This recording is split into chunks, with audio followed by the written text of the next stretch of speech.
we came here to win, and I refuse to take moral victories as the head coach of the Miami Dolphins. A lot of conversation about the temperature of the seats in South Florida. Ian, you have the floor. No doubt, Rich. Disappointing start for the Miami Dolphins. Actually better. No moral victories, but certainly better on Thursday night against the juggernaut Bills. But it has led to questions about the job status of Mike McDaniel now that they are 0-3.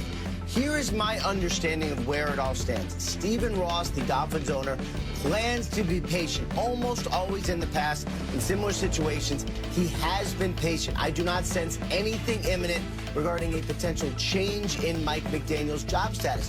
Mostly because Stephen Ross likes him, believes in him, and has invested in him. Gave him an extension, by the way. McDaniel still has 2 years left, worth more than $18 million coming up after this year. As far as what to look for, though, keep an eye on the locker room. If players suddenly stop playing for him, if that becomes a thing where you look on the field and you say these players do not believe in their coach, perhaps that could trigger some change.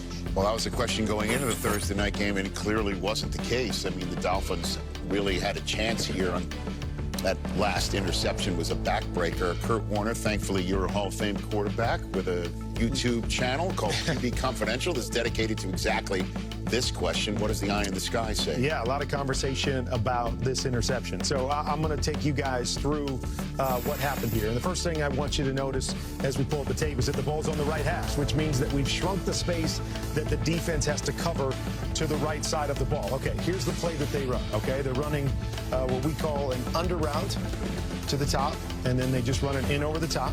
And then a play that I call popcorn on the bottom. So we're going to run a pop route right here. We're going to run a corner.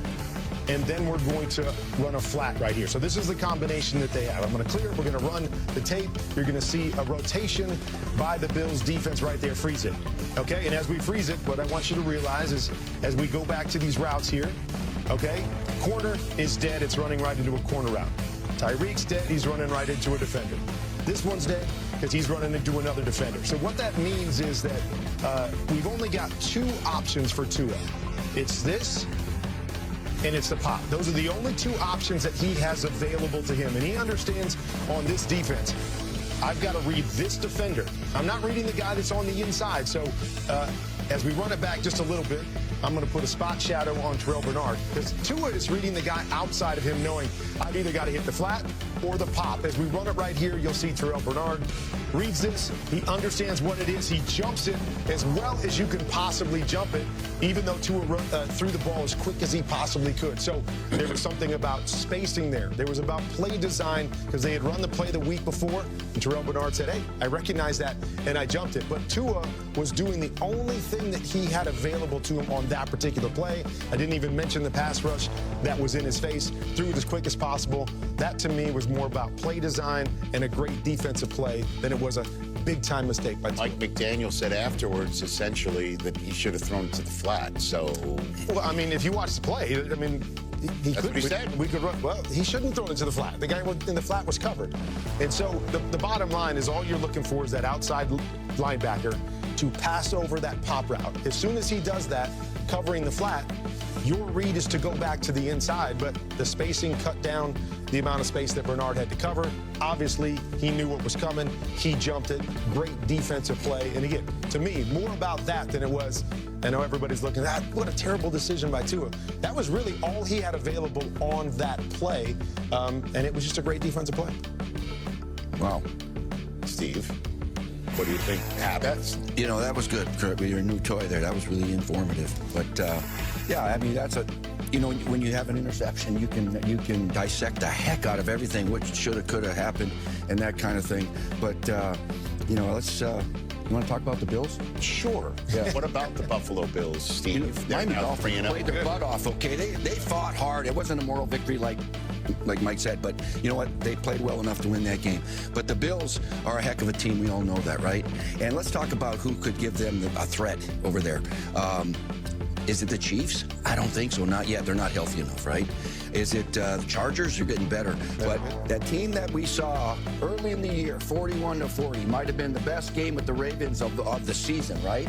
That's the team that we've got to watch as a threat to the Buffalo Bills, because Josh Allen carries his team of the Bills on his back, but Lamar Jackson has weapons galore. Look at that guy, King Henry. He's a beast. Their tight ends are beast, Andrews and Isaiah Likely, and the receiving core is terrific. Zay Flowers and D-Hop. This team right here, the Baltimore Ravens, mark my word, people, watch them. Well, again, and I think to your point, Steve, as you take a look right now at the rest of the AFC landscape, the Chiefs have always been out the roadblock in the playoffs. They're 0-2 going into tonight's Sunday night game. The Bills have already told the Ravens, if we have the same record, you're coming here to finish up the season, potentially in an AFC championship game. The other 2-0 teams, Jake Browning is going to be the starter for several months for the Cincinnati Bengals in the AFC. I'm talking about 2-0.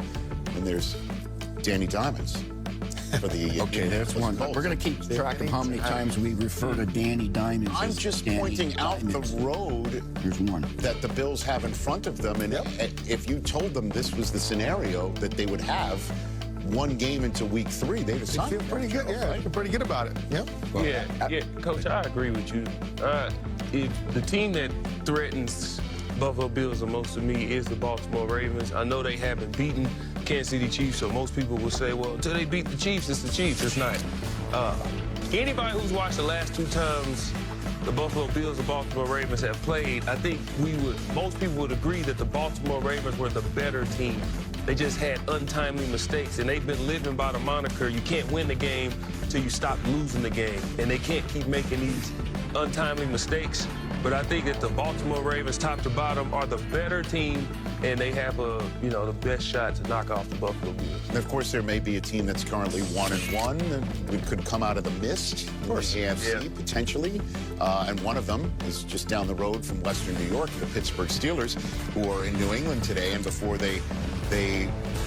after that game, they head off to play the Vikings in Dublin, Ireland. We've got that game on NFL Network next week. Please join us on NFL Game Day kickoff at 7 a.m. Eastern Time, because we'll be here at 4 a.m. Pacific. So there's that. There's only one member of the NFL media that is covering today's Steelers-Patriots game, who also happens to be a member of the University of North Florida's women's soccer all-decade team from 96 to 05. In celebration of their 30th season, they named Sarah Walsh as part of that all-decade team. All right, Sarah. Give a round of applause. Sarah Walsh.